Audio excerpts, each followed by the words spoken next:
We are tWoTcast, episode 331. Yep. Mm-hmm. Press the goddamn button. Okay. All right, everyone shut the fuck up. Wheel of Time. Reread podcast. Explicit and R freaking rated. Jono's the wild card, always talking shit. Joe's the straight man, he's a total dick. Tom calls in if he's not too busy. We are tWoTcast!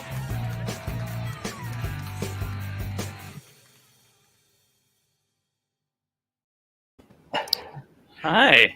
Well, Hey, I know I drink a lot, but I'm pretty sure those graphics are new. I think. No. God damn it. And I think you've said that like 3 or 4 fuck times. I just sat there like this. There goes my head spinning. Maybe more like Tom Hole or Joe Hole. Pretty sure you've said that a few times. Could be wrong. No, they've been around for a while now. Oh. I still need to do it to the other theme song though. You know, the slower one where Tom says the thing about X-Men. Yeah. Well, then let's get to it. You're viewing tWoTcast, Wheel of Time reread podcast, now covering whatever the fuck we want, which of course includes The Companion, written by Jobbert Gordon, Marriott Hickdougal. Gobbert Gordon. Gobbert Gordon. Yeah, Albert Gordon. Yeah, that's his name. Gowan Gromanchuk and Maria Guymans. We'll be doing letter G. I know it's seems weird, but he actually prefers Gobert. I really like that a lot. Yeah. So, we'll be covering letter G of The Companion. We are covering letter G. Today's episode of tWoTcast is brought to you by the letter G. Yay! I'm Jono. With me is Joe. Oh, hey, Jono. And Hey, man. Tom. Study your math. That would be gum to you. Yeah. And Dom to Yeah, you. you said our name. You said our Yeah. names wrong. Well, technically, it could be a soft G, if you know what I'm talking about. I mean, it could be soft. That's a Joe mystery. and Jono. But Gom is... Whether or not I'm soft or hard is to be debated. I didn't get a doctorate in G's for you to call me Tom. Tell us about your course. Call me Dr. Gum. Dr. Gom? Okay. I probably will, and then forget about it for like half an hour. Not anymore. This is what you do with technology. This is a good usage of freedom and all that. Happy Independence Day. Limb cheese tonight. That's dagger. Come on. Yeah. I might be Go. I might be Joe. We don't know. So today, speaking of limp G's, guess who we have as a host? Or a guest. I guess I'm the host. I was going to say, Limp G's. us? Yes. I think we all know who the host is. You just literally hosted it. Yeah. Is that your introduction of him? Yeah, Limp G's. And his name is Just. Is that correct? Yeah, it's just Jess. Yeah. It's Gus, but not Allie from the Wheel Takes podcast. Hey, how you doing? Hey, Gus. Live Hi, from Gus. Tarvalon. Yeah, Gargallan actually. But, Gargalon. but it depends on who you ask. You know, some people say Gargalon, some people say Gargallan. Gargalon sounds pretty good actually. It sounds like what happened with what was the chick that he lost his virginity to. Mhm. She was Gargalon on his dick. Are you joining us from the patio of your ski chalet, like right outside of Galan? Yeah, it's a prime piece of property. It overlooks the volcano, it's Dragon Mountain, and also the tower. We just get all the imagery. Are those your gardeners behind you, or is that some people's security needs to come push off the side of your property? They're either people I pay to be there, or the people who I pay to keep them out are not doing their job. But I don't really concern myself with the goings on of the folk. I mean, they're peasants, Gus. Yeah. They're not your concern. If I have to look at them too closely, I get angry. So, Yeah. You know. Hi, I'm Imagine Gus. if they made eye contact with you. Luckily, Yeah, they're they know fast. better. No, they know what happened last time. What's going on in Wheel Takes podcast land? Oh, we finished book 6. We are done name with is that It's that. a good book. How did Allie like the ending of that? She had her thoughts were many and complicated about the Women end are of like 6. except for the first part.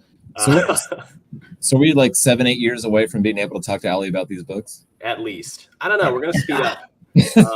I mean, we spent 5 hours talking about Demise Wells, so we can't really commit that much time to, anything that happens in the next 4 books or so, except for the cleansing, probably.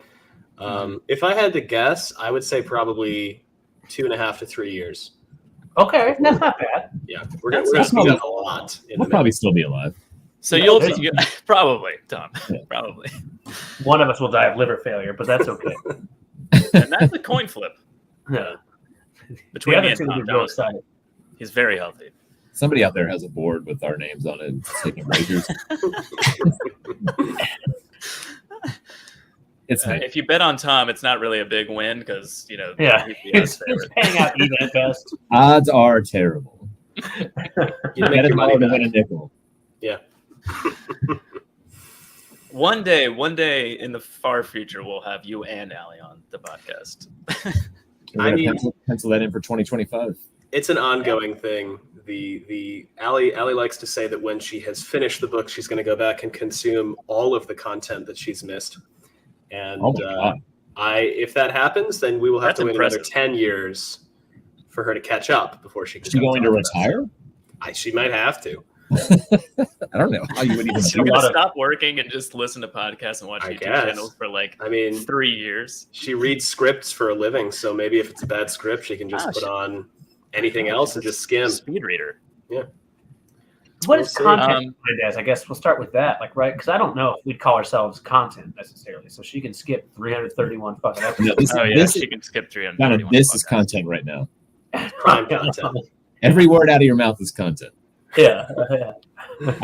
You keep forgetting that we're the talent. Yes. When Tough Joe world. talks, it's not content. You guys are the main attraction. Oh no, you're the main attraction. Yeah, we brought you on. We're talking to you. I'm the guest with a capital G, which is That's right. appropriate for today. My Speaking of qualifications include Allie, the letter G. Yeah. your better half. Spoilers for probably the whole series. Also, we say fuck a lot. Guys. Yeah. Just saying that. I guess I'll keep that up for a little while. I don't Yeah. I don't like keeping it up the whole time, but I don't like keeping it we're up going all- over the companion, right, Yeah. Jono? That is correctum. We'll be doing letter G. Yeah, we And already it's, discussed I do love. I forget which way is it when you graduate. Where the thing goes. Like, Oh, yeah. I think you move it from the right to the left. okay, well, we haven't finished with G, I guess. So like maybe we have. To I don't push- remember because I'm old. Yeah, Yeah. and you graduated last year. Mm-hmm. We're very Right, proud. but the old age doesn't matter when I graduated, Jono. The old age has ruined my memory. You guys graduate? You guys graduated from something? Yes. No. I don't have no details for what it was. High school. My doctorate is honorary. And only in the letter C. No. You basically just asked Maria, "Hey, can I be a doctor in the letter G with a companion?" She's like, "Sure." What the fuck that means? And you're like, "Honorary." This guy's PDF new. free. Well, should we just dive on into the books? Yeah, let's What- make it what- clear. what- I have what- read nothing. So I'm Okay. on for that. Fantastic. Weirdly abnormal of the usual situation. Tom and Jono read the letter, and I just do all the other things. But tonight I actually read some stuff, so I've got a few things. Jono, you want to start? I want to start with the first two entries of I the love them so much. God, they're great. I was actually going to ask Gus. How much homework did you do? On a scale of 1 to I 10? skimmed the entire G. I spent about 30 minutes skimming the G section. On a Tell us more about Billy these. Zane rating of 1 to 10, where are you on the scale? I like a 5 in terms Oh, of how okay, prepared I am. Five's good. Five's Like good. I picked out a few points where I went, this is a thing that's kind of funny. This is a name I don't remember. Why did they put this in here? And that's about where I'm Yep. at. I mean, you nailed it. Okay. I'd call that a That's 10. exactly what we're doing. You Hell did yeah. a good job. All Did right. we actually tell you the whole purpose of this? I can't remember if we sent that. Not really. I kind of very lightly told him what was going on. Yeah. I'm just happy to be here, you guys. So whatever Well, happens. that's so nice, Gus. We're always happy to have you. on our podcast.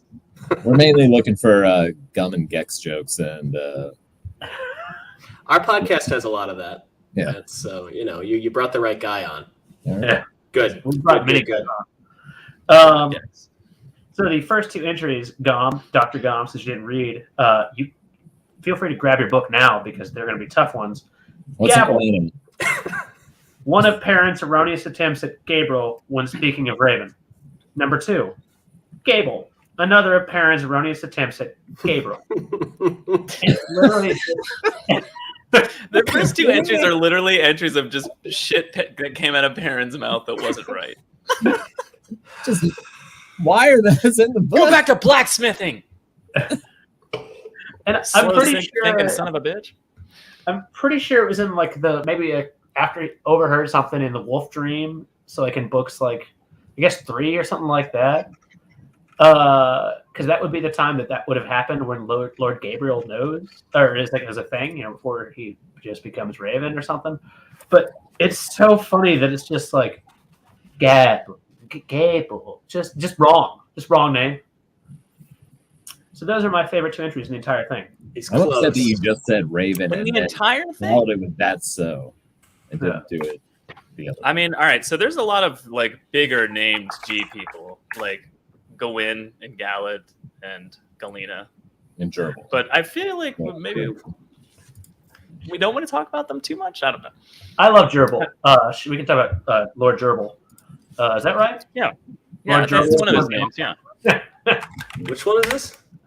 It's not a real thing. Oh, I look. I don't know, man. How thick is this book? Lord Gerbil, Lord the persona Gerbil. taken by Robin when he awoke in the Third Age. See also Robin. Yeah. That's a good entry. Some of these, they were really flippant with when the first name was more important and when the second name was more important. It does seem rather like Yeah. up in the air. Because They I mean, tend for to the name most part- second name, but then Yeah. once in a while they just randomly go with the first name. later on we get Grinwell, Elsie, C. Elsie Grinwell, and then every other member of her family is listed with a full entry. Yeah. Which broke my heart. The only reason I wanted to come here. I mean, why do you think we had you on for G, Gus? We can go You back. guys didn't plan. Break your heart. Yeah. This happened to us last week. We had a Fardias Mayan from Malkir Talks Threefold Talk. And they were like, we can't talk about Fardias Mayan. It says C also made it to the spear. We're like, son of a bitch. Heartbreaker. Probably should have read before inviting people. We fucked this up. It's a lot of bait and switch on this show for all of our guests. Yeah. I mean, that's Speaking what we're of- going to Baiting and switching. I'd like to go to the third entry. Gabriel Brawley. Yeah. Brawley Is it Gabrella or Gabriel? Yeah. Anyway, so this is like one of the Aes Sedai who's captured. And Mhm. he's the one who is bonded by Logain. So there's some intriguing sex thoughts in here. So the first time she's like banging, she finds it exhilarating. One, because instead of being the dominant, now she's the sub. Secondly, she gets this positive feedback through the bond. I'm also getting positive feedback of my own voice for now. I am as well. It's gone though. Yeah. Leading to the question of I'm fucking him. It feels good, so therefore it feels good to me because we share all these emotions and thoughts and everything and feelings.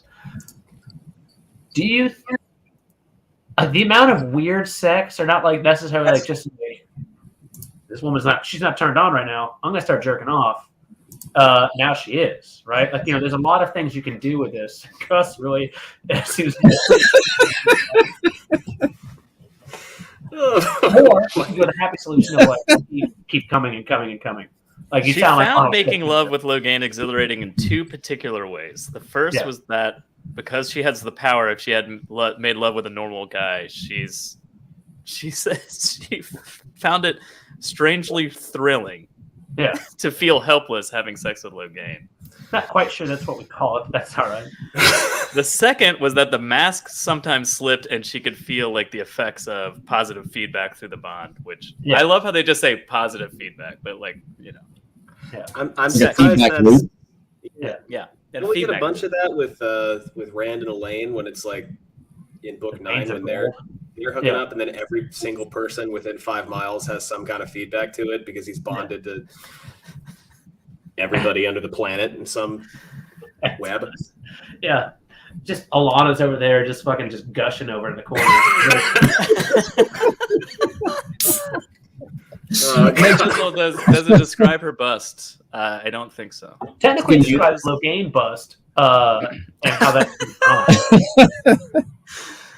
Also, really good use of the word gush. Yeah, thank you. You should just change your name to Gush from Wheels Takes Podcast. That's on brand. Yeah. All it says why Shizzle is that she was pretty. She was a pretty woman, though not beautiful, except when she smiled, which I think is weird. Weird, hard line. That's you're pretty. Sounds like how Jordan describes a lot of women. Yeah, it's very strange. He loves that. She's pretty, but she's not like the most. She's not like perfect pretty, but like you know what I mean, right? You know what I mean. Anyway, you know. Harriet's saying, like, what the fuck do you? I don't know. He's like an 8.7. Yeah. Just you should smile more, he says. Yeah. He says that in his notes. She should smile more, and everybody goes, "Oh, oh god, Jesus. That's wrong." Anyway, so unrelated, she gave the name Sealbreaker to Logain. Yeah, I liked that note. I liked because it was discussing her virginity. I think, right? Her hymen. That's correct. Okay. Yes. No. I was really disturbed that I didn't think you were going to make a joke about that. Yeah, I was waiting for Joe to finish me off for once. I mean, it's a Jono joke. I shouldn't have said it. And then we set each other up wrong for that one. Yeah, it happens. We weren't. He had his Bond mask, so I didn't know what he was feeling. Speaking of Gadrin Grady, my man, Jern Sora's ugly young Jono, tell us where we're at. Still on page 5, I think. Yeah, we haven't changed page at all. Yeah. Oh my god. Oh, whoops. Yeah, thanks, Tom. It's just a literally ugly kid. That's all the intro is. Another ugly kid. Jorah and Sora Grady's ugly young son. Is this the guy who somebody tried to like back Sanderson into a corner to say that this was Guidal Kane? Maybe. It could. Yeah, sure, I think that sounds familiar actually. Yeah, I think that might be. Someone asked him a really leading question because Gadrin gets mentioned offhand, but then Rand also sees like a 5-year-old child at one point. And somebody was like, so Grady has more than one kid, right? Brandon was like, oh, you sons of guns, because he wouldn't say you fuckers. Yeah. Why keep it a secret? Also, I don't know. I feel like that entry was worth the cost of the entire book. Speaking of Guidal Kane, he's on page 289. And I wanted to mention, it's all right. So it says, hero, swordsman of legend and story, always linked to forget. Legend said that he was as handsome as she was beautiful, but legend was inaccurate. It doesn't say how. So I went out of my way to go back to Brigitte's thing. It doesn't say she's pretty. Maybe she's the ugly one. Oh, all this time. All this time. Maybe they're both just a couple of 4s. Yeah, maybe. But together, though, when they smile, legend was inaccurate is my favorite description of being ugly. He's only going to drag ugly children. Everyone else is just going to have a big nose.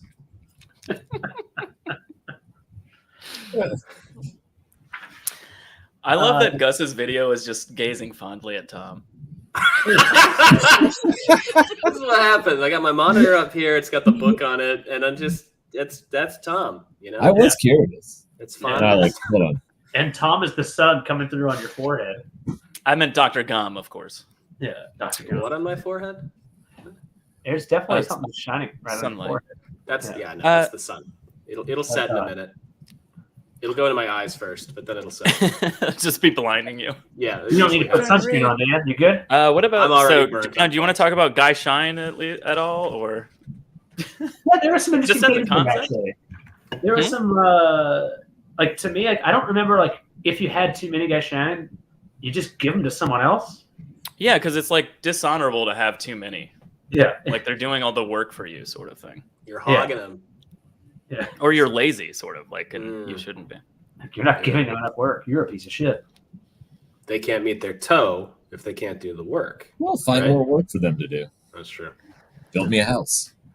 Well, Very also it sand says back and that forth. they have to eat and sleep as comfortably as you do. Yeah. So for however many you have to provide as much, Yeah. you know, Shelter. like and- food yeah. and shelter for all of them. So it's like, So do not build me a house. it's a lot of Yeah. work. Or just keep Build us. building on rooms, Tom. Yes, for It's eternity. called sprawl. I think it's called once they build you a house, you have thousands of them. It turns into a resort in the waste, and then you let them all go, and all of a sudden you're a land baron. As long as they all work for you and build you a giant house within a year and a day. Yeah. That's the main thing. Yeah. Get enough of them. I mean, that's totally doable. Yeah. Especially if it's just a hold. I feel like Well, holds don't like, require as much hold by construction. hold, you need to kind of have it like chiseled out. So I think you probably like before you go to battle, you get like a good blacksmith to kind of like make you some weapon or some tools You and all can't take that. a blacksmith guy Shane. Well, no, I know that you pay him for his work. Oh, okay. And then you go capture as many fucking people as you can to build you a nice place in a year. See, Okay. kind of thinking ahead. Every You gotta time plan I'm this out. about to say Gano, it just sounds like shorthand for gonorrhea. And I'm like, Jono. Or the Do you got gynecologist. Gano? yeah. I got Gano. I actually got Gano right down here. It's not going well. Right down there. I'll try to clean up. That's actually what, if you remember the dwarf, did you ever get the picture of the gnome that Alan and Amy Romanchuk were sending around? Oh yeah, that's right. They Yeah. call him Gano. Yeah, yeah. Now we know why you gave Alan gonorrhea.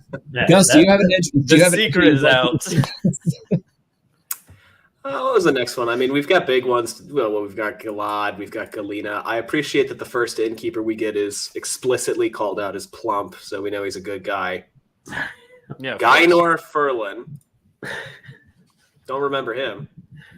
he was at the Oh, beginning. Yeah, book 3 looks like. I think that was Avienda's doctor after she got pregnant. For Gainor. Yeah, I know.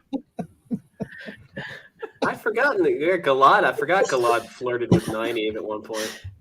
gynecologist. That's what they call it. That's how you say that, right? Yeah. Plump and bald-headed with brown eyes. That sounds like Sounds like the guy you want. my to match me up. gynecologist. Yeah.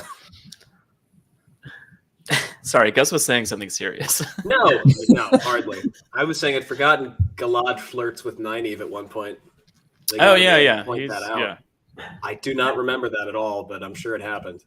Book 2 and 3, I believe. Mhm. Before, yeah. It's early. Yeah. Before Elaine, Digwayne, before. It means Spoiler. it's more being gentlemanly than flirting. With her. Yeah. So, It's a funny way they word he flirted with Nynaeve, but I don't he know. offered to take her dancing in the city or something. Is that right? It's a surprisingly that was Min, I think. Hmm. Surprisingly short entry. I guess he doesn't For do as Galad? much. Yeah, for Yeah, Galad, he doesn't really, 'cause- in fairness, a very uninteresting character in a fine way. Like Gala it doesn't really bother me. Yeah, not in a if- bad way. Yeah. Just, Your real he's thoughts there. are: is Yeah. Elaine more of an issue than? And, I mean, he's wildly handsome, though, John. Mhm. I did hear Too about handsome for masculinity. that. That's pretty much how I feel myself. Who didn't Galad flirt with? Says Glenn. I agree with that, Glenn. He does flirt with a lot of people. Just I by used to smiling. book 4 and 5. Oh, And we when they were can't doing trust the him at boat all thing. because he read them. Oh, that's true. He did like while they were in the or before they get to the menagerie and shit. Yeah, in Geldan, Yeah. Mhm. right with the prophet. Well, I mean, how could he not? She was wearing that red dress. That fucking slut. God, she looks good. Whoa. Whoa. Jono, Jesus. That's not Gala. No. Okay. he's kind of a slut, flirting with everyone. And if, speaking of Jono says horrible things, if you want a shirt that says Jono says horrible things, you can buy one. We've started that up. That's good. Jono, what's your next entry? My next entry is on 295, the one and only Gawain Trekam. I've got to be honest. Like when you read his stuff, and obviously, just skipping right over Galena, huh? It doesn't have his agency because a large part of every decision here is his own fault. But it's such a tragic fucking idiot of a story. Like he just like stumbles and lurches from stupidity to stupidity. I must do anything I can to protect, my sister, which falls into him going to the tower, but then falling in love with her, with Egwene, and like I won't do anything to hurt her. But like his whole fucking trajectory is just a series of dumb fucking decisions. And like what's funny is like in the first book, and even a little bit later, like, I really liked Gawain, right? He was kind of awesome with Rand at first, right? Kind of like telling him like being a good, helpful person, not just a dick prince or first lord of the whatever the dick.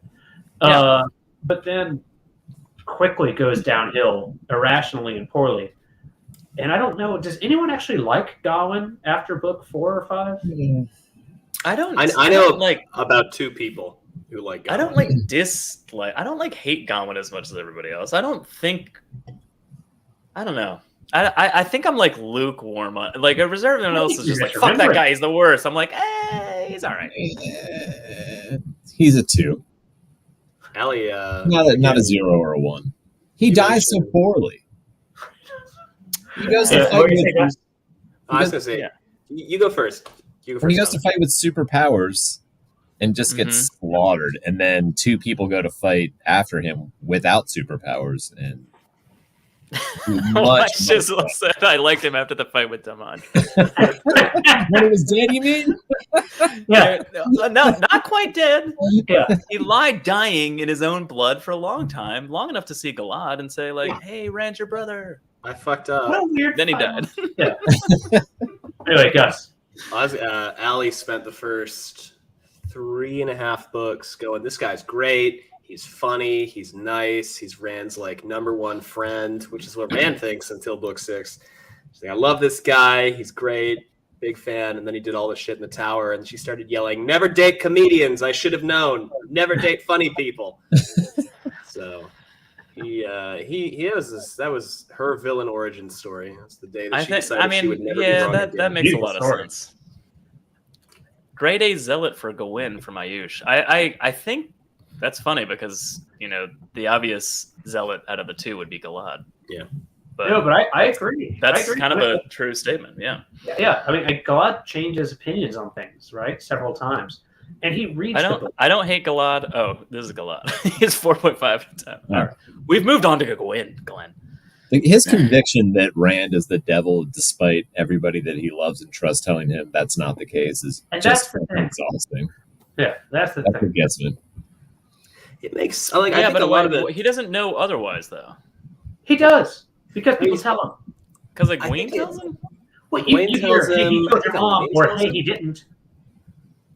What do he gets the rumor from a guy whose name is literally Old Mill, so he trusts the old rumor mill. Oh God, is that real? How else do you get your news, Gus? I know. That's where I get all my news. Peddlers named Mill who say, I'm not sure if this is true, and I don't think you should take it as like gospel or anything, but I heard from a guy that Rand al'Thor killed the queen. Now, don't quote me on that, and don't use it as a basis for every action you take here on forward. But that's what I heard. Also, do you guys I'm taking this as fact, and I'm going to base every decision I make on it. Do you guys think it's fucked up that every night Gawain goes to bed and dreams about killing some sort of demonic Rand by cutting his head off and then fucking Egwene? Like, that's weird. It's not weird. I always forget that scene happens. He's also like 7 feet tall, or maybe 8 feet tall, considering he's already really tall. Like he's like preposterously just creepy. And then he does just behead him and then starts just fucking Egwene, probably with It's blood. also, I mean, it's also weird that she's at least somewhat aware of that dream, that it's a dream too, and she's just like, "Oh man, that was fucked up," but oh yes, also dick. Let's go. Yeah, I think yeah. he wrote a sex scene where neither party consented to it. It's wild. Gowan didn't know she was there. She didn't try to go. It's a whole thing, man. Is that double rape? I mean, Double rape. double something. It's a mysterious but brilliant Double entry something. there. Some sort of I double don't know. rape? Go in. Like, yeah. Think about Gowan. Like, I think what I always come back to on Gowan is he thinks he's the main character because he was told his entire life he was the main character. Yeah. Right? Like, He his definitely mom has brought that him up. mentality. Yeah, which I get. If you think you're the main character and you have expected your entire life to be at the center of everything, and that like you should be at the center of everything because you know what's up. I'm not defending Gowan. I am, but I don't mean to be. You're offending him too. Yeah, if you get that for your entire life, then like I get thinking you need to do all these bold and noble stands, especially when you fuck up so badly every time. You know, like, because if you try to go back, if he tries to go back after making one of these fucked up left turns, then it's admitting that like all of the shit he's based his stuff on is wrong, and that maybe he's not the main character. And I just don't know if he's capable of that. That's a fascinatingly like way deeper than this show ever gives. Like, I mean, but think about like how weird it is to, like you said, like to kind of feel like you're supposed to either be the main character or be the main character's number one person, right? You're the first person to store it, and therefore you're supposed to be anywhere and everywhere for your sister, except inside of her, usually. And yet, like, where is he put? Like, part of where he's fucking stationed is in the middle of a goddamn, like, hey, younglings, no one likes you, you've been disowned, but you still have a weird, patriotism for the tower. You have to go sit in one of these small fucking villages for, like, books on end, really. Like, so he's just sidelined. And it's such a funny thing of, like you said, the guy who's, supposed to be right there, and instead he's just jerking off in a stable. He starts a frat with swords. Yeah. Younglings. It's probably not a safe thing. Frat with swords. So every frat. You fraught with swords. Fraught. Now that's better because this way they sharpen their edges. I believe that's the proper term. Yeah. So Ayush says, so he does stupid shit to cover up stupider delusions. That's I pretty think true. so, yeah. Yeah. So Do you find anything redemptive about the end of his arc at all? I mean, a little bit. He has an epiphany. Yeah. He gets a little better. He has an epiphany after fucking everything up. Yeah. Read his end story here, right?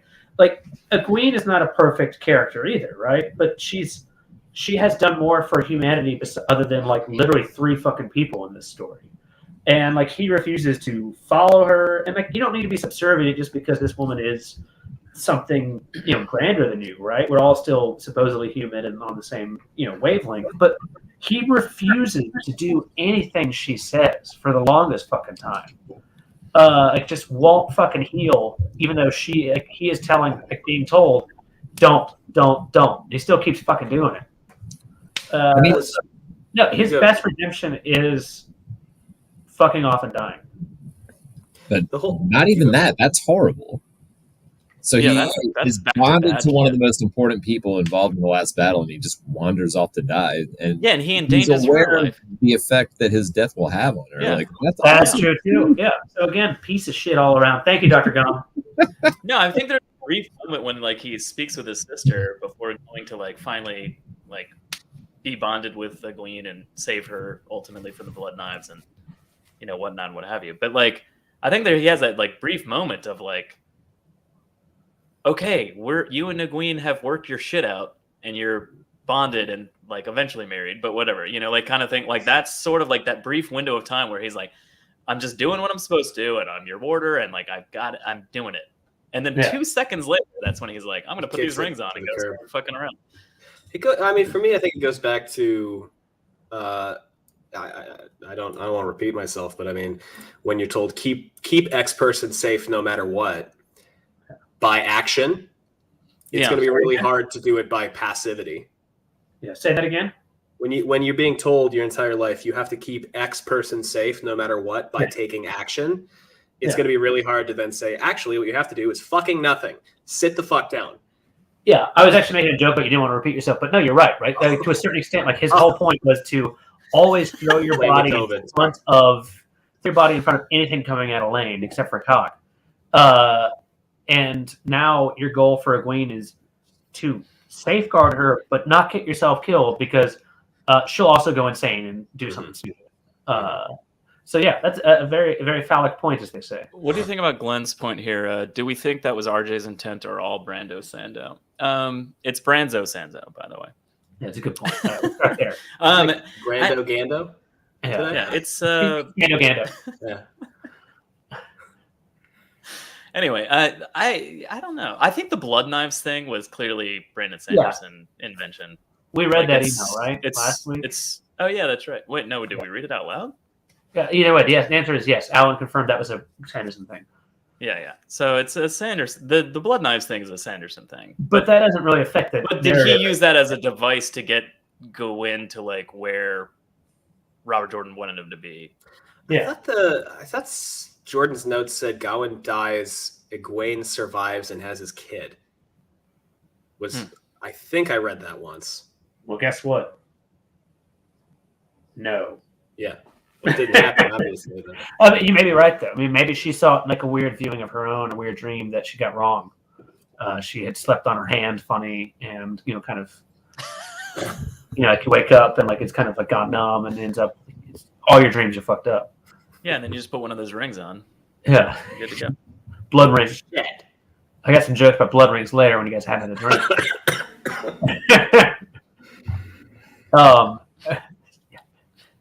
Gus is getting over COVID. Gus is dying. Background. Yeah. Okay. Gus is dying. It's okay. You know what happened? I'm good. There's a shitty joke about Matt Coughlin not getting you vaccinated because he's right behind you. This fucking guy over here. Yeah. This guy. He goes, I'll be fine. I'm lucky. I'm like, no, dude, no. You're recast, dude. I'm sorry. That's just in the books. You're just an actor. Yes. Well, let's go to the next century. Well, hold on a second here, Gano. Gus, you got anything you want to talk about specifically? That's, I mean, it sounds like you want to go back to Galena. We can. I think she's kind of well, aside from Grendel, she's kind of like one of the bigger entries to discuss. But we can like, let's go right back to Galena. You want to fire through some small entries? Yeah, let's do some little ones. Yeah. All right. Well, I got 297 then. Okay. What do you got? Is it Geofram Bonehold? No, Garish. She had a nice backside. That's it. Yeah, that's it. I like it. We get a rare repeated name. Yeah, I thought that was funny. Get Aliyah and Get Eldon, and they're all I wrote was all I wrote was Get is a popular name in the Two Rivers, I guess. So. Get yourself a name. Or Jet, if it's a soft G. We don't know. Yeah, I like Jet and Jet. Why aren't there pronunciations in this encyclopedia, by the way? Because that would take. It seems like a lost opportunity. I feel like it would probably be at least 150 pages longer at that point. Agreed. Probably. Yeah. I like there's just a guy named Georg. That's just an actual name. Where is Kandori brother? I'm on the ebook, but it's about 8 entries above the Gets. Pivara's Kandori brother, who died at 12 during a Dark Friend uprising with a knife in his hand, standing over their father's body and trying to keep the mob from. Yeah, that's Georg. Georg. Yeah, I want a book about Georg, George. Georgia, who died at 12 during a Dark Friend uprising with a knife. Yeah, that's why Pivara had such issues and she wanted to become one of the Black Ajah hunters because of what happened to Georg. I thought it was like she had more family though, right? Yeah, the whole family. That's why if you look at the whole family got killed. Yeah. Don't worry, her brother. What do you guys think about Geofram Bonehold? Now that we're on 297. I want better for Geofram. He was he believed the dogma, but within the confines of that really shitty dogma. He's a good person. I remember Valda thinks about him. I fucking hate him because he he won't arrest people until he actually has evidence they're guilty. Mm-hmm. Which is, that's high praise for a White Cloak. It is, yeah. I like just upper wrote echelon. only White Cloak I like. Yeah. Or the closest thing to liking a White Cloak you can get. Gus, if you've got some time at any time, go read Eamon Valda's entry. It's in the E's. And like, when you really put together, like, obviously we know, like, well, he's a piece of shit, turncloak, kind to a certain extent, rapist. But like, literally everything he did was awful. And like he helped. He allied with the Shan just because, hey, they want to kill women, right? I mean, that's good enough for me too, because of their hatred of the Aes Sedai. There's so fucking much that's just like, how do you even feel like you have the veneer of being a good person? It's. I'm reading it now. This guy sucks. A pragmatic view of the Shan. Yeah. Jeez. Yeah. No more likely to be dark friends than anyone else. That's not bad. So even odds, but they hate women. He says so. We're on board. Yeah. Good Lord, what a guy. Yeah, what a guy. Starting with the letter G. Indeed. 298 if you want a long one. Gildan. The history of Gildan to me was pretty fucking cool. Like, as far as like, I actually got to that entry and went skip. Yeah, boom. I've got shit to read. I have no time to do it. But go ahead. I did the exact opposite. It's intriguing, not fascinating to me. So like the fact is that like it was far enough from the coast and from major trade lines to like not be place number one where the War of 100 Years was going to take place.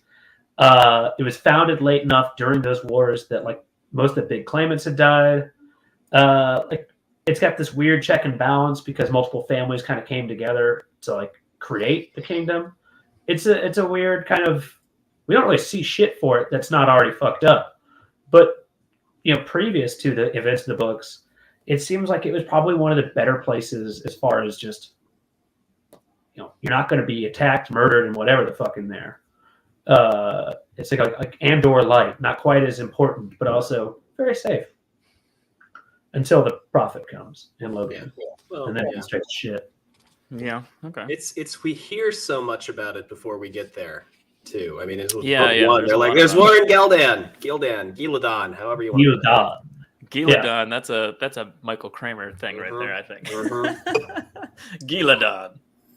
It's just Gildan. I believe Gildan is a type of dinosaur. Probably.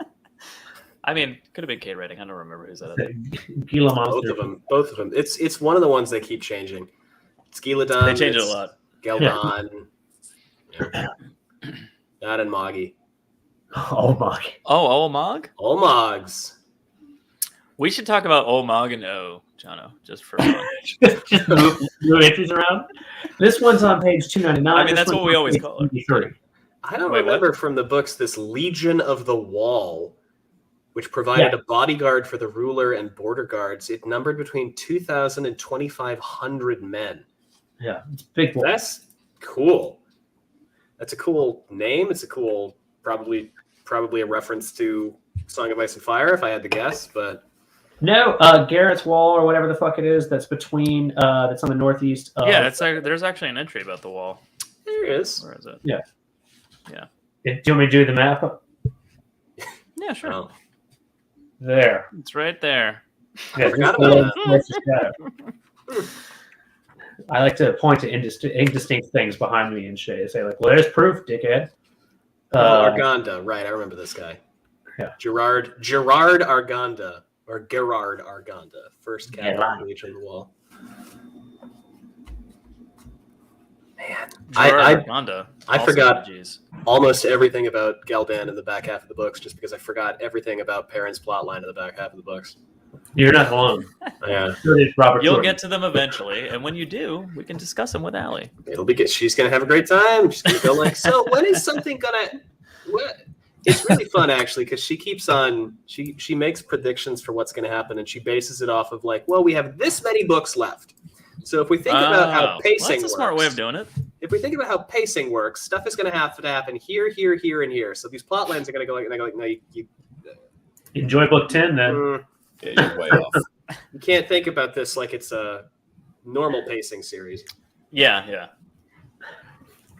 Not all the plot arcs just divide equally between the books. Some of them just hang out, and then all of a sudden you go like, "Oh my god, it's over! We did it!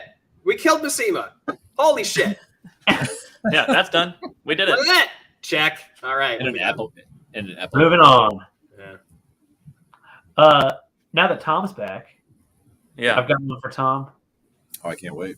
Sure. I meant moving on, by the way, not to you, Gus, but moving on for like the plot point.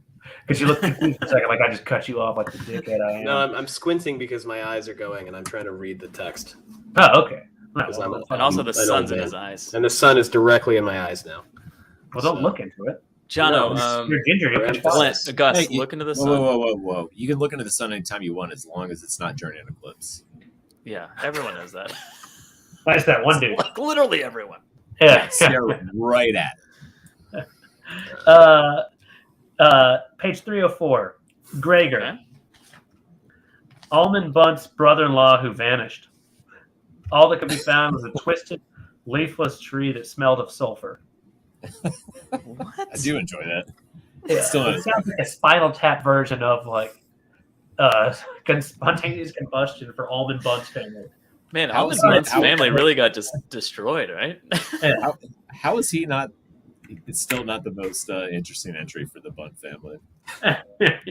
What was the name? I'm trying to find it in the ebook. Gregor, second from the bottom on page. Well, so it's Grae. Okay. E-R. Oh, there he is. Yeah. Wow. Gus, I don't know if you know this, but this entire idea to go through the companion started when I read through the A's and Adrian Bunt. The whole entry just says Almond Bunt's dead wife. Wait, Tom, it goes back further than that.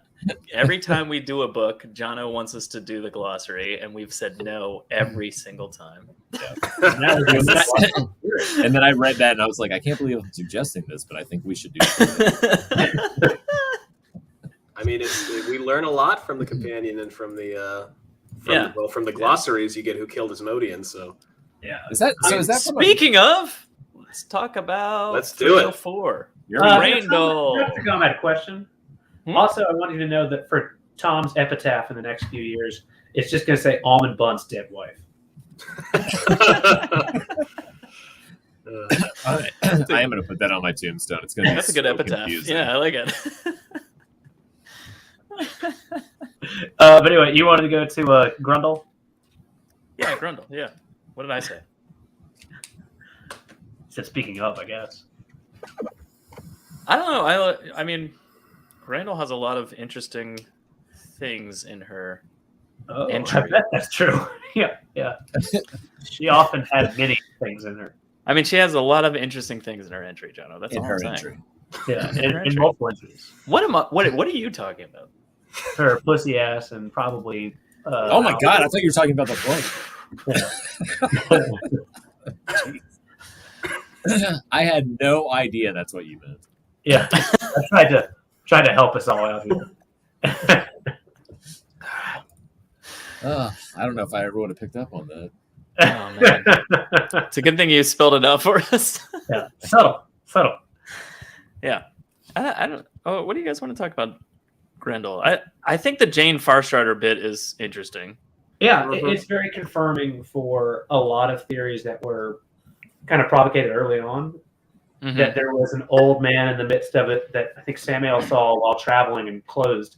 And theories were apparently very fucking correct very early on. I like the bit where she says, or it says, she really did think that his age and battered appearance set off and heightened the beauty of her other servants. Nice. That's just, I mean, that's really on par with like legend was inaccurate in terms of describing someone as ugly. We've had two very interesting descriptions of being ugly in the G section. That's all I'm saying. You're so ugly, you make me beautiful is Jane Farstrider. Yeah. Jura Grady's son. You're just an ugly fucking kid. You're just fucking ugly, dude. Guido Kane Legend was inaccurate. You don't augment anyone. You're just dirt. His handsomeness was equal to Birgit's beauty. Legend was wrong. Camaryle Meridim Nindar. I like her Age of Legends name. Yeah, that's cool. Yeah, That's a fun one. Yeah. Was pretentious as hell, apparently. Yeah. She was, but I also like how she was. I mean, it goes into a small amount of detail about like how she was before going An to ascetic. the dark one, and then it just goes, and then she turned all of that on its opposite head and just went in another direction. I was like, interesting. Okay. I just like to think that somebody, she does all this holier than thou hoity-toity stuff, and then eventually she asks someone as the apocalypse is happening, "What do you really think? What do people really think about me?" They think you're just a stuck-up piece of shit. She went, you're "Oh, horrible. fuck it. Well, I'm out. them. Fuck you. I'm out of here then. I'm out. I'm done." Everyone's really embarrassed that you keep shopping at Forever 21.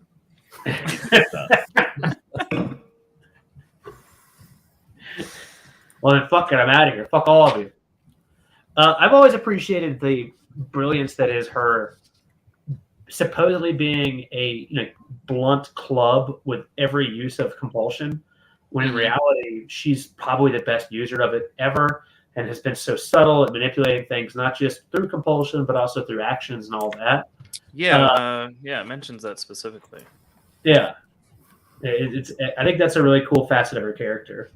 And she almost used it bluntly to like as another facade of like, this is what I do. I can just do this. Where she was using compulsion in all its intricate ways it can be used, and just playing that chess game on a different level than everybody else. A lot of cool stuff in her. They're always right in your face, but in reality, the biggest picture. Yeah, there's a lot of layers. Yeah, a lot of layers. Yeah, you gotta look up. deep. The whole time in the mirror, in the map, I've drawn my own penis. No one's noticed that. Now you're gonna look for that, as in life. That's the subtlety. Do you hate her the most because at least she was evil but hot, but then she became not even hot anymore, and then Very she disappointing. Avienda's legs and feet and killed Ruark. Exhausting. Yeah, and killing she survived. Ruark was very upsetting. I mean, mentally, she's not there, but in theory, she could come back. Like, really, this entry, like, everything can be healed. Gom. Yeah. Doctor. It has the Asmodean death piece, which, as Gus mentioned, was only revealed like fully in another glossary entry. It's got the Jane Farstrider, confirmation piece, and then it's got her death, which is, her ending of just turning into Hessalam Aleikum, and like it's such a bizarre finish for That's her. Arrakis, Jono. Sorry, it's such a bizarre finish for her. There's a C.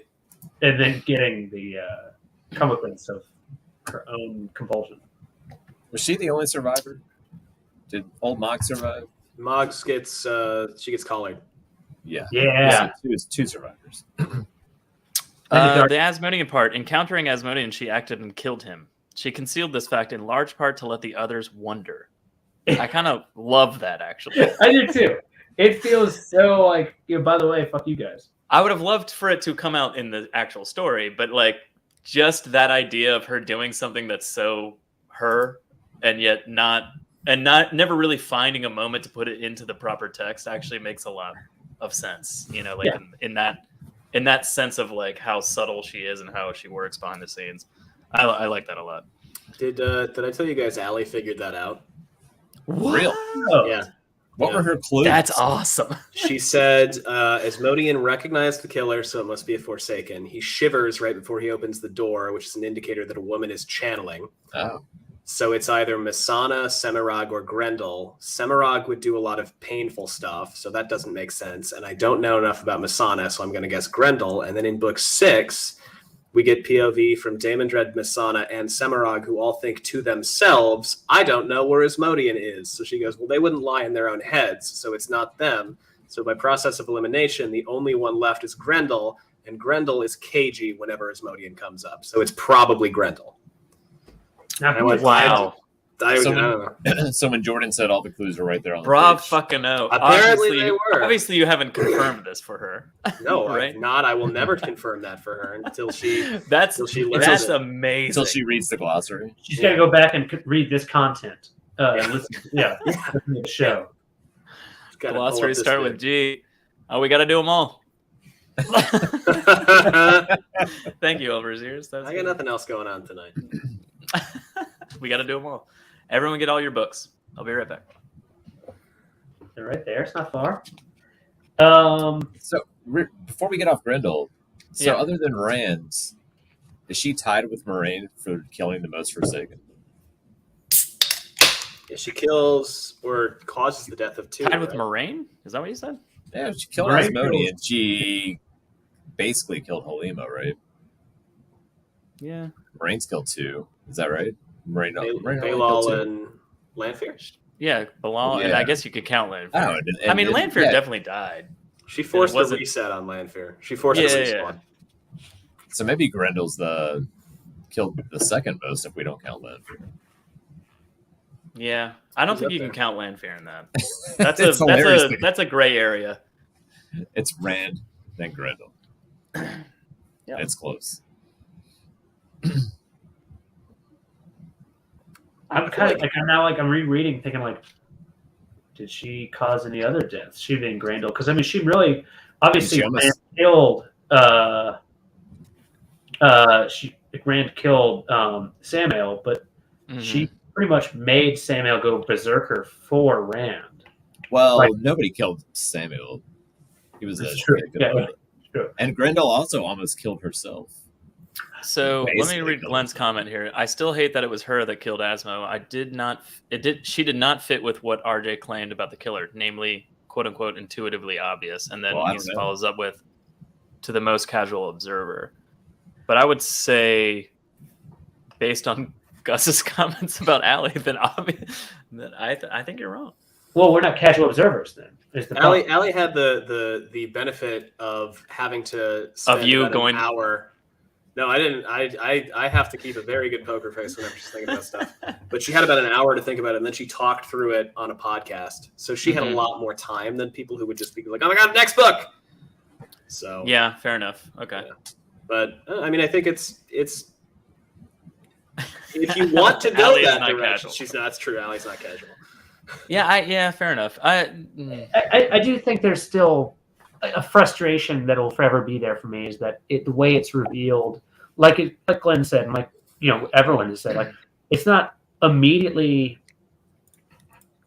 I think it's fine how it happens, right? That's totally fine. But the next several books, there's not really anyone who, whether mentally or kind of like fingers are pointed more further at that person of what it's done, who's done it. And really, the fact that Rand doesn't seem to give a shit too is kind of a weird thing. Other than like, oh, my teeth is gone. I guess he defected. Fuck me. It's weirdly underplayed to a certain extent. He was trolling with that, right?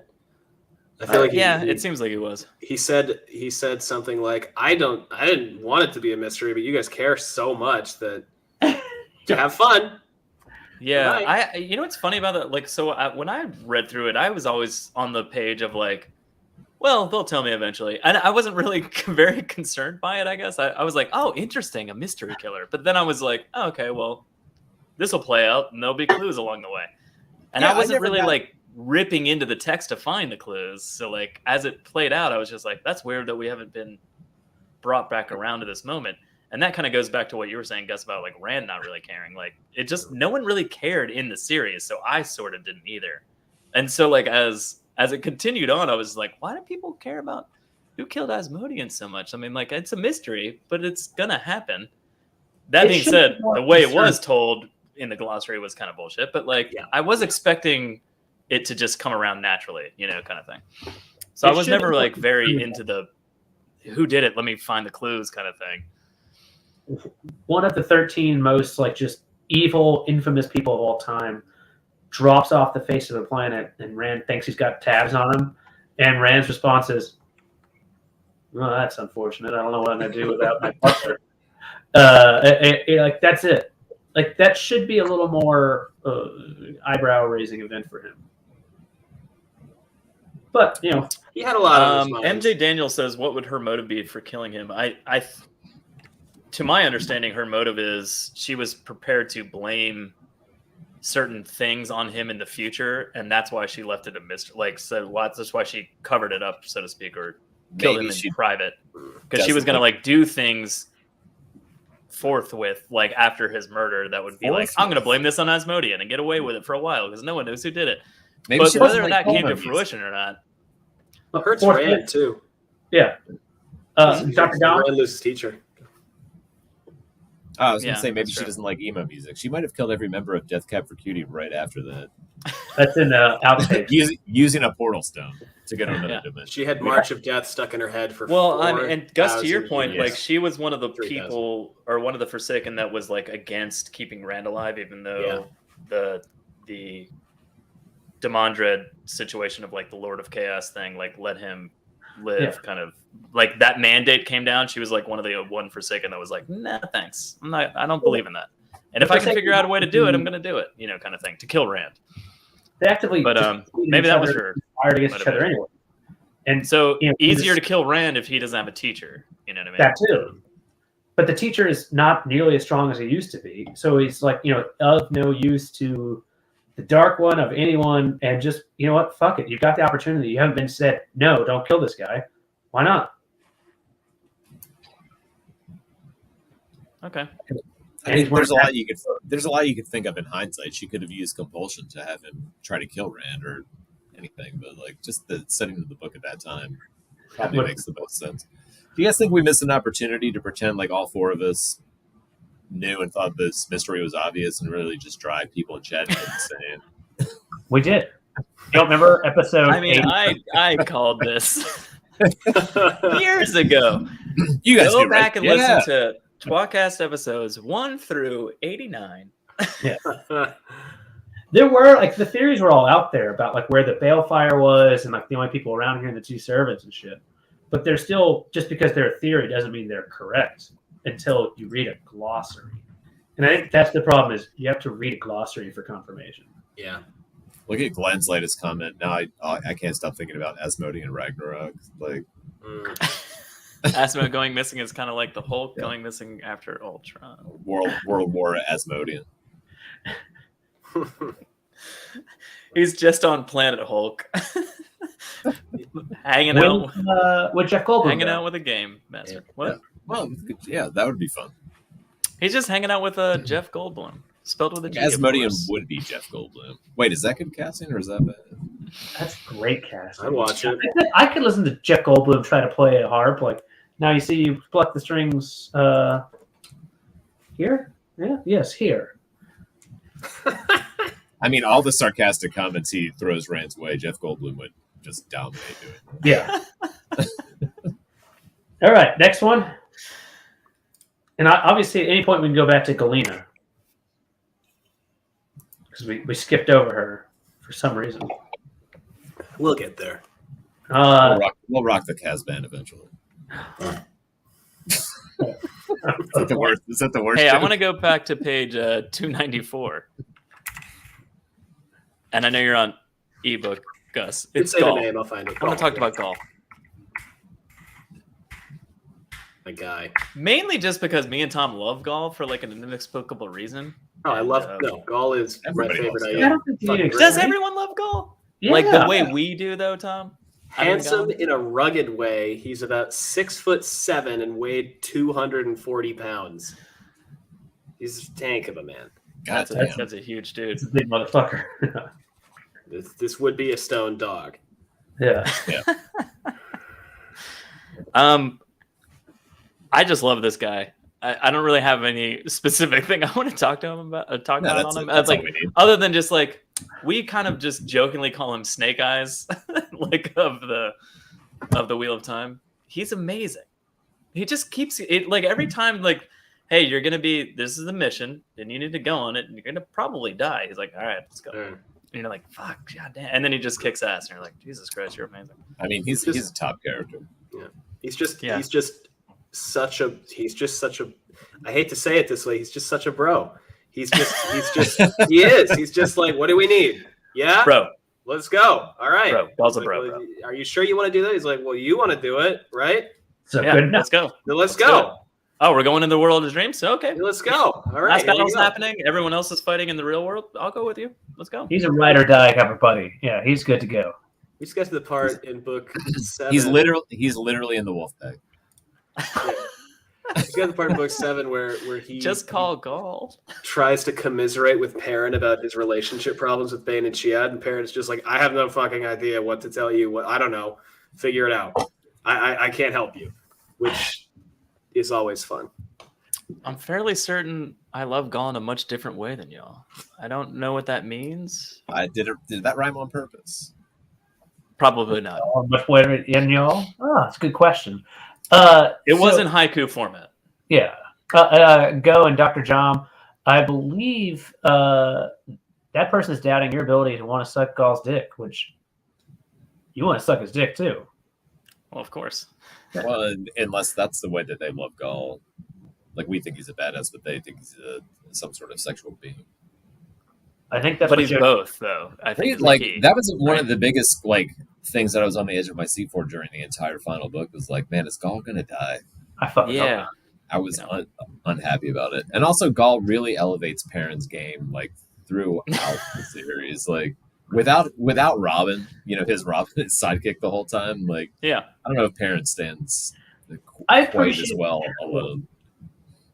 I You appreciate appreciate how what? dumb Perrin is with relationships because Gall is sitting there like spinning gold, like I fucking love this one, but not that one. It's very confusing. They want to sleep with me, which I find insulting because all I want to do is marry one, and the other one's a piece of shit. And like Perrin's just like, I don't know, man. And just like how it all happens that And he ends up- doesn't even see the correlation in Yeah. his own life. Not at all. Not at all.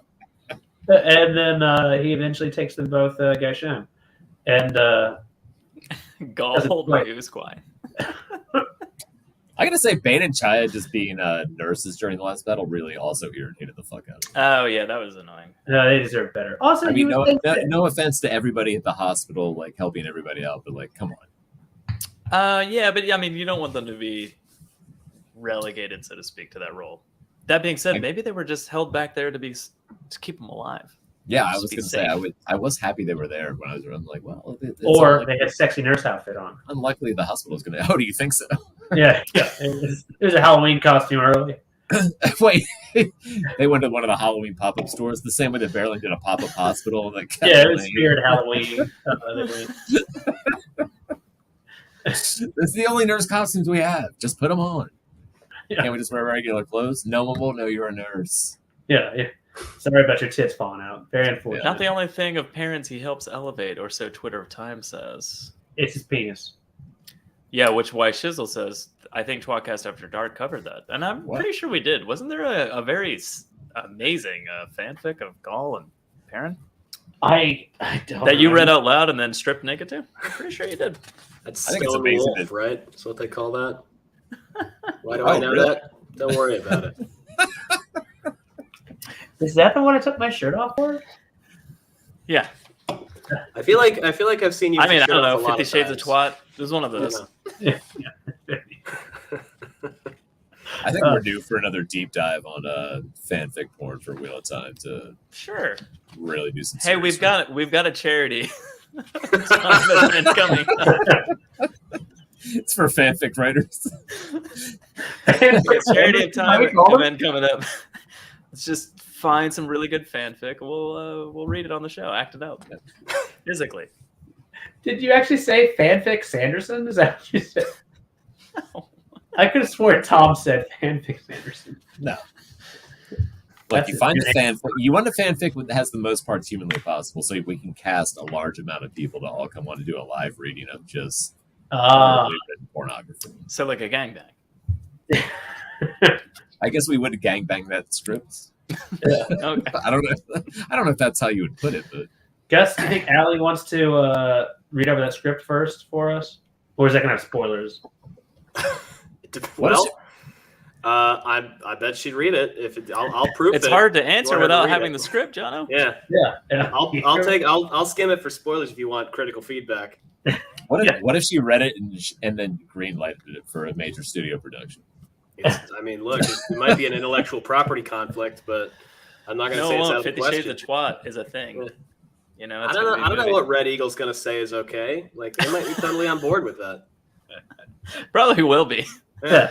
Wait, we can attach ourselves as exec producers and get more money. Done. Give us To a form, 30%. Billy Zane? It's all about whether or not it's going to make money. Well, first And of it all, will. if we're doing a fanfic rating, I mean, Gus and Allie have to be on it because they're actors, That is Oh, that's true. and they know how to read things properly.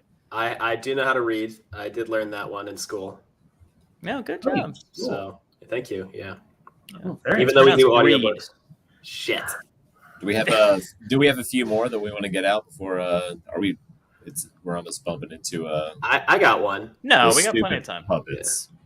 Stupid puppets. Let's go Those with. fucking puppets. We got plenty of time. They're on 10:30, Tom. Not Oh, bad. like- shit. All right. I like the way this one is Oh, listed. Golam or Golam. Yes, that is interesting. And at the end of it, it says Golam without italics was correct in thoughts or speech of someone Who didn't know better. if the one So, Matt. speaking Knew. Golam with italics was correct. What? The Also fuck? lowercase. I don't know either. I was wondering that myself. I read that whole same thing. And I was like, what the fuck? I think What does that mean? I Is it think so you were focused on italics. I was focused on capital letter versus lowercase letter, like God versus God. I think I'm it's like, what? because the first one is at the beginning of a sentence. The first Golam is. I don't Oh, know. is that it? So it's I- Golam. I- You're I right. I think think you're there's- right. I think this is a tongue-in-cheek joke, which I believe is about rim jobs. Like aimed at someone, like either as an editor or something like that, like that they just put in here because why the fuck not? Like kind of like, is it uppercase, lowercase, italics or not?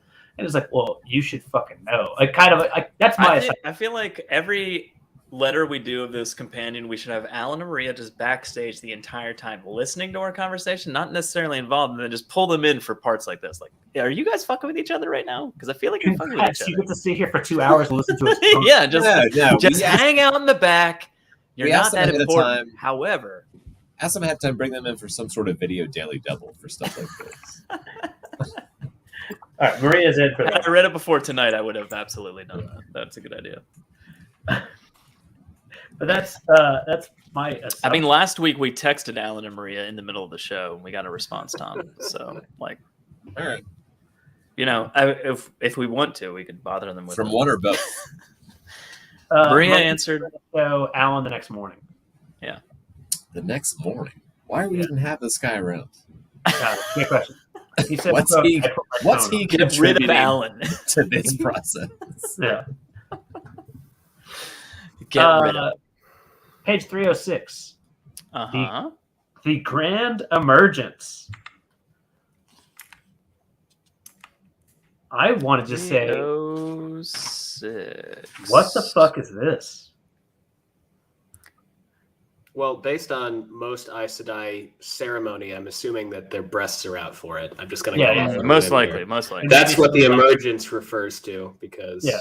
And maybe some toe sucking and washing. yeah, yeah. Jordan wrote it, so yeah, probably. Maybe. Yeah. Shrimping is going to have its own definition. And it's going to be like, like real big into that. That's toe sucking, in case Joe didn't know. Okay. Yeah. I did not know that, but all right, now I You're do. welcome. Yeah. It's my work password. It's just shrimping.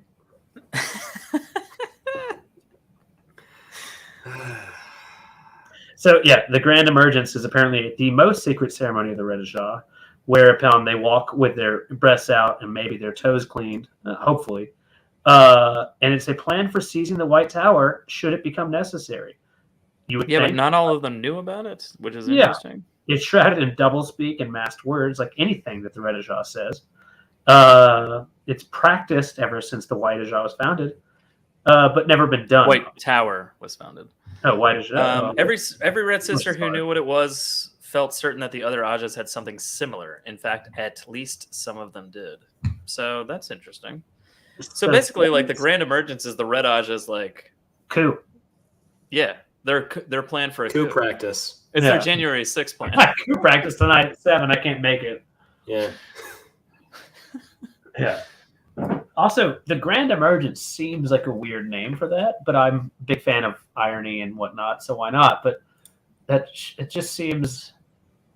I love that it's so far, and I don't remember this at all in the books. I don't think it. I don't know if it is. I mean, it might be only in like part, maybe, or just mentioned. Definitely would have heard reference to really when Elida overthrows Swan. Not that it was necessarily a red coup only, but it was led by red and white. Just very odd. It seems contextless, but also very telling because the red is all fucking suck.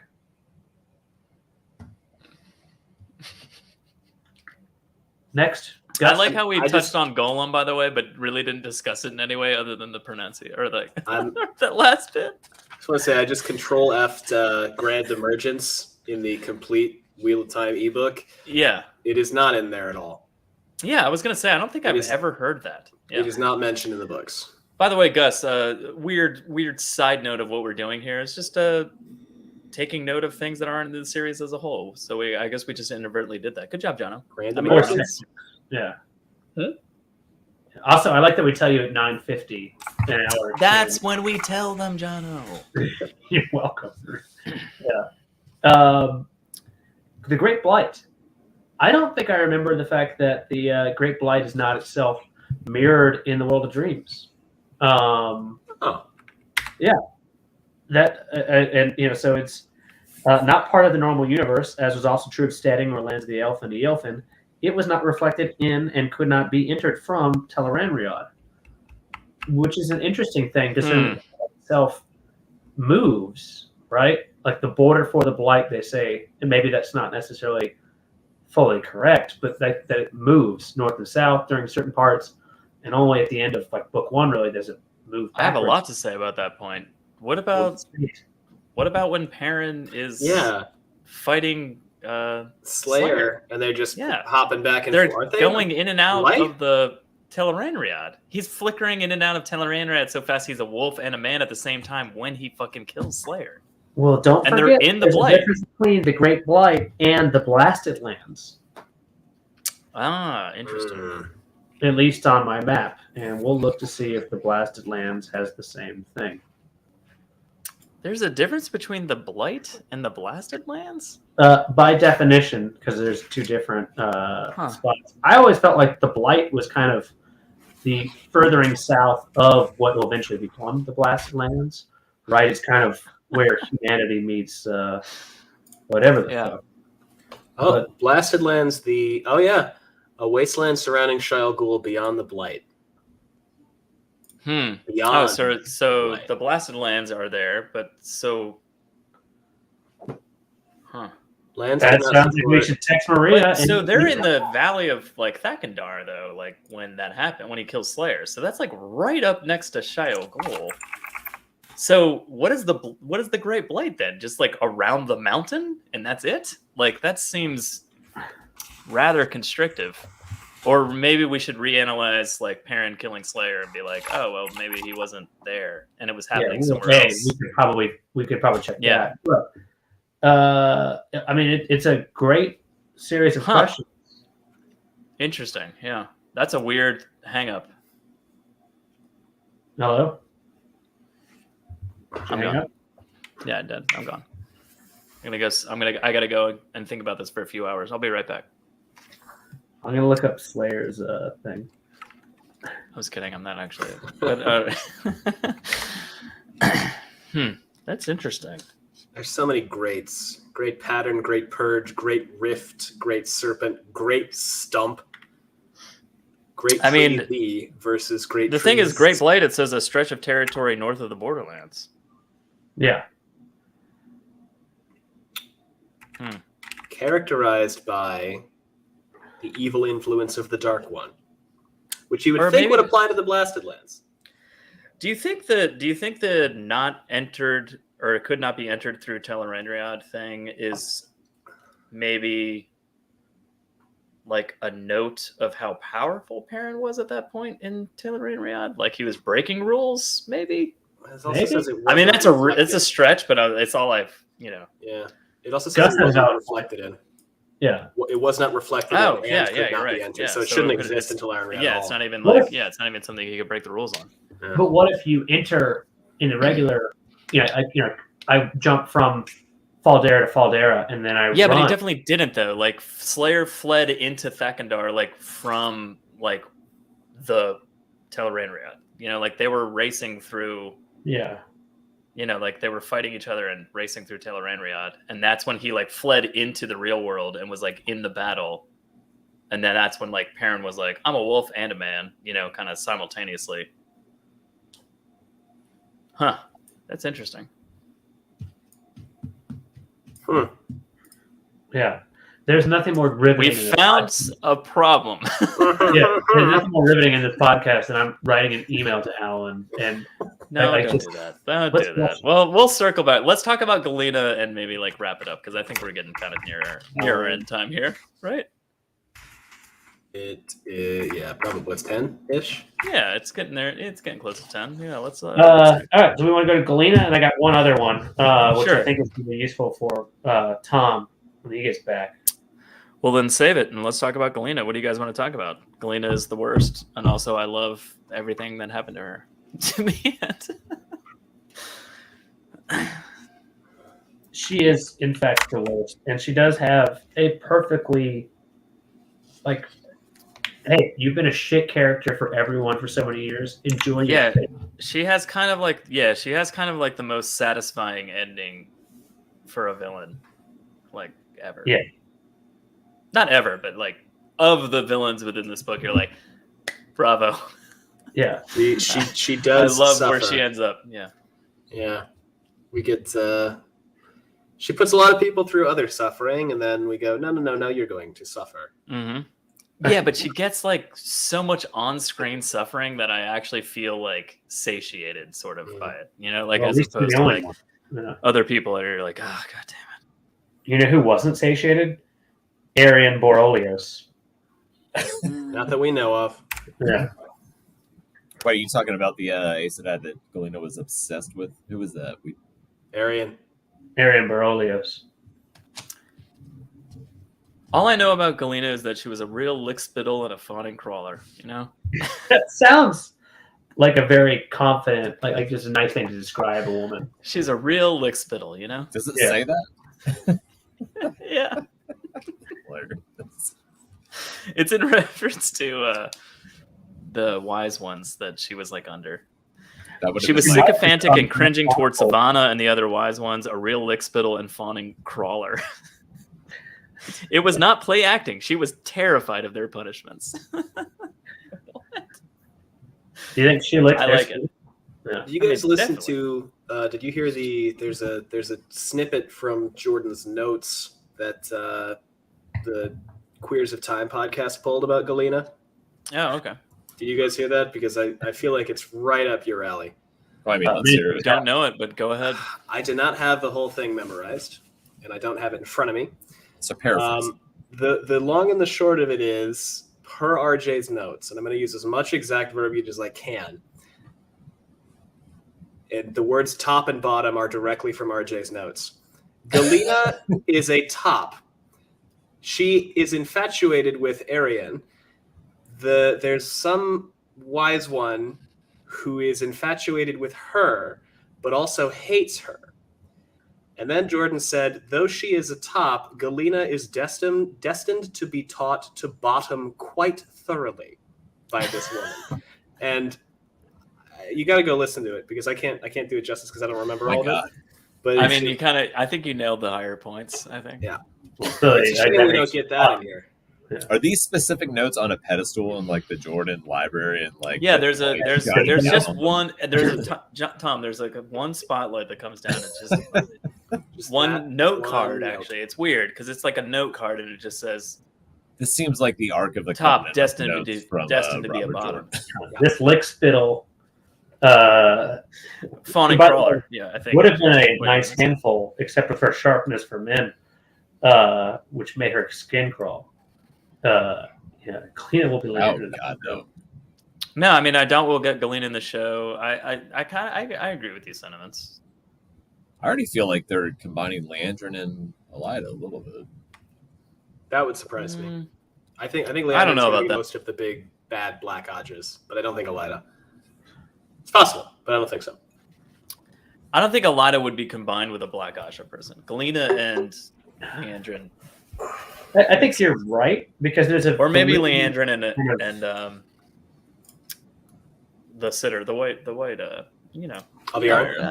Alviar. Thank you. Yeah, there's Thanks for helping out my drunk brain, Gus. / Tom. It's the power of non-alcoholic beer. On the topic of Galena and her lickspittleness and top and bottom, I want to go to page 310. I mean, a fawning crawler just indicates bottom, right? Yeah, well, probably. I mean, you could switch it up though. Sure. Page 310. I think you're on the Okay. bottom if you're lick spittling. Not necessarily. Yeah, it actually makes more sense if you're on the top. Yeah. Grunter. Second to bottom entry. Speaking of, a food fish that squeals when it spawns.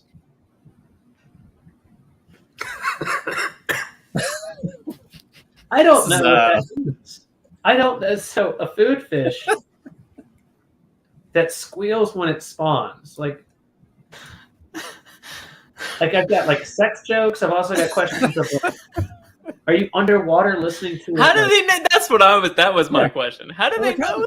Well, they probably spawn Aquariums. on the beach. They probably spawn on the beach when the tide is coming out.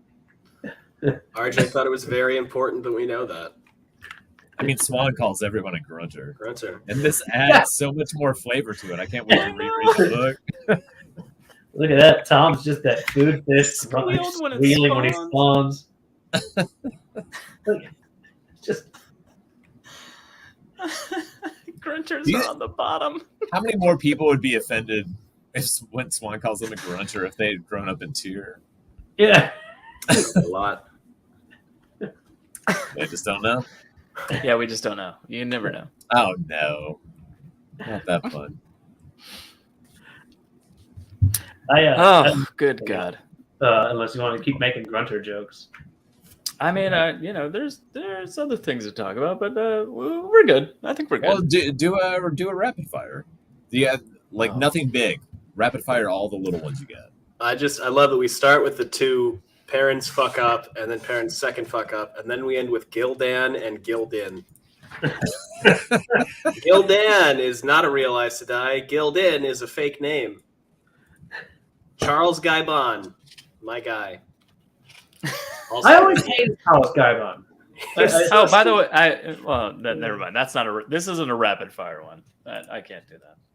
Well, then go for it anyway. We don't have Well, anything yeah, else. no, you don't. It doesn't have to. No, I was gonna say we didn't talk about Gareth Bryn, but I mean, that's a big one.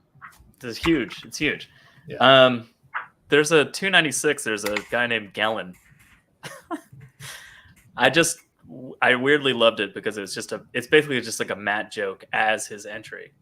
And it's a member of the Death Watch Guard who chased Matt around the field of Melor to try to get him to sit in judgment on people seeking the Empress's mercy. Gellin finally caught up to Matt on Dash Harnab, but the enemy arrived and Matt sent him to get everyone to go to their posts. So it's just like this. His whole entry is just like, I chased Matt around. When I finally found him, Matt was like, "Get out of here! The battle's happening." And I He's just a member of fucking the loved it. Death Watch Guard. Yeah, just He's like that Secret Service agent chasing around Matt, going like, "You have to do these things," and he's like, "Get out of here!" We also got to They read finally found them, and he's like, "The battle's happening. Get lost." We got to read Deshar Knob again, which is also fun. Don't forget Tiam of Gazar, who developed the Gazarin calendar, followed immediately by Gazarin calendar, the calendar developed by Tiam of Gazar. Do you remember that in all the glossaries, Thank God we got those. list of all the calendars, like for the longest, like at least the first few books, there's a listing of all the different calendars. Yeah, Benny Hill music is exactly what I think of when I think of that. We're talking about Matt. He's talking about Matt. Yeah, no, that's what I'm talking about. With that, the Death Watch Guard, like just running after him with the billy club up in the air. Was the win a grunter? It's an important question to end on. I bet he did. Are we asking if For sure. Does he squeal when he spawns? Sure. I bet he squealed every time like the queen even touched his hand, let alone when he got inside it. There's only one way to find it out.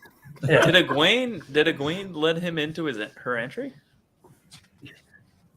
It's right after he beheaded Rand in his dream. Let's get real. Gawain can't get hard unless he murders somebody first. No, that's Aaron. Yeah. I mean, I think it's all. Yeah. It's a few people. You said it's Arab? She All right, can use Ice and I find a talk circuit. while holding this. Golam, Goblin. What's the other one? Gremlon. Trolloc tribes. Always fun. Yeah, Gable, Gabble, Mm. Lord Gabriel, whatever we call him. You know, Gilgam. Lord Gerbil. Someone from the Age of Legends. Excellent. Oh, I wrote someone from but I actually loved that one. Someone from the Age of Legends to whom Rand wished he had listened. That's it. It's like, what? He must have just mentioned the name, and they were like, "Fuck, we have to do an entry." Oh, shit. Oh, here it comes. Maybe I'll do some Gilgamesh stuff. And they're like, no, fuck it. Whatever. Just leave Yeah, it that's there. good.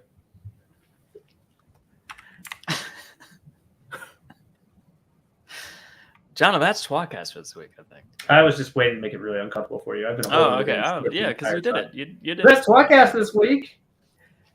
I should have looked at the script again. If you have any comments or questions, leave them below yourself because we're not going to look at them. Just write them down, somewhere in your upper thigh. It's good. That's good. Yeah, let those. And in theory, we'll get better at responding to your upper thigh and reading them, especially if you're a grunt or A grunter. yeah. Oh, grunter. Yeah, not a grunt. Sorry, Of course. that's the sound. It's also weird there's a squeal and not a grunt, right? A grunt is a deeper sound as opposed to. Yeah, I really feel like that should be under the entry squealer. And then Yeah. You hear that guy squealing over there? Yeah. it's called a grunter. Maybe if Jordan had just watched like Deliverance or something like that. I was like, well, I want to make sure that gets in somehow. Like him squeal like a pig or grunt. That's gotta be Squealing it. would be too much on the nose. Yeah. That's different. You can listen to the audio version of this show wherever you get your podcasts.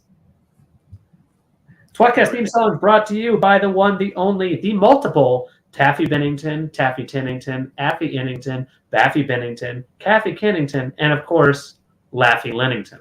And almost certainly Happy Hennington next week. And almost certainly Happy Hennington. It may be Happy Hennington next week. Andrew, Bard of Time, also does our outro music. I lament that. All right, so let's talk about Andrew for a second. Andrew Genhold. Oh, We would have loved to had him on for G's as well, but he's in another country with a very different time zone, and he can only do Saturdays, and it's difficult. where's he from? Scheduling is difficult, but we did want to have Andrew on with Gus and discuss the G's, but he couldn't be here. Disgust. Alas. We're gonna get Andrew on this show at some point. That's all we're saying. Thank you, Gus, for being here. Gus is, of course, from the Wheel Takes podcast, and Gus is, of course, delighted to be here, as anyone should be. Right, Gus? He's right. He took the words right out of my mouth. It's been an absolute joy and absolute pleasure. And thank you, as always, for having me on. Yeah. Links to Gus's show with Allie, Wheel Takes, is in the show notes below, and also their Twitter handle. So that's where you guys are most active on social media. Now describe your show to us. It's the first time reader pod. So if you know Wheel Weaves and Wheel Reads, we do the same kind of thing that they do. Except unlike Wheel Reads, we're a married couple, and unlike Wheel Weaves, we're not Canadian. And we're a little bit behind them in the book. Gotta occupy that interesting. Good. We're in that specific niche. Yeah. Say you thought of it first. I wish we. I Married thought of an and independent. American. Yeah. I came to Allie and I said, we should do. I don't think there's any podcasts that are reading through it like with some new readers. And then I actually learned a few things 5 episodes in. Went, oh no, we're copying everybody. But we are one of those podcasts. We're having a great time. We just started book 7. Our hallmark, I guess, is Being the best one of those. Well, I mean, I think that, but that's just because I'm an egotist. We spend a lot of time just digging in. We do about 2 chapters a week. We're known for our really fucking long episodes, and we also do a lot of content about the show because we both work in the entertainment industry. So there is that too. All right, there you go. Show commentary, first reader book commentary. All right. That's the idea. But do check out the other 2. They're great. I feel bad making a joke that I think I'm the best. Well, I mean, we're all friends, guys. Very difficult, issues. Yeah, we know them as well. We just like them. Yeah, was. But when they're on the show, make sure that we dump Oliver Gus, because fuck his show afterwards, right? But for now, That would never happen, Jono. Join us next episode for more Wheel of Time content. We'll be covering the letter H. with someone whose name starts with H. Whose name has an H in it. Maybe it's Harriet. Or their show. We don't know. Maybe it's Haffy Hennington. Maybe it's Hoctor Hom. We don't know. It's gonna Maybe be it's Harriet McDougal. Or it's going to be Taffy in a Harriet wig. But either way. We'll see. Maybe it's I love the Taffy and a Harriet wig. Yeah. Okay. All right. Well, I'm going to watch next week. So, yeah. Fuck yeah. Well, I'm Jono. You've listened to Joe. Keep the change, you filthy animals. Dr. Gom. Still your math. And Gus. Thanks, everybody.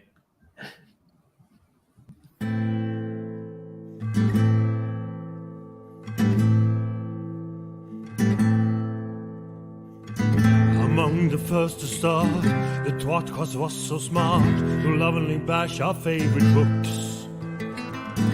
But that was long ago, and now they've grown the show, and now they got us in their hooks. Don't throw coins to these bastards, they need bars of gold at least. Someone please keep them afloat. Now let's listen as they once again ramble through a book. Let's get the fucking quote.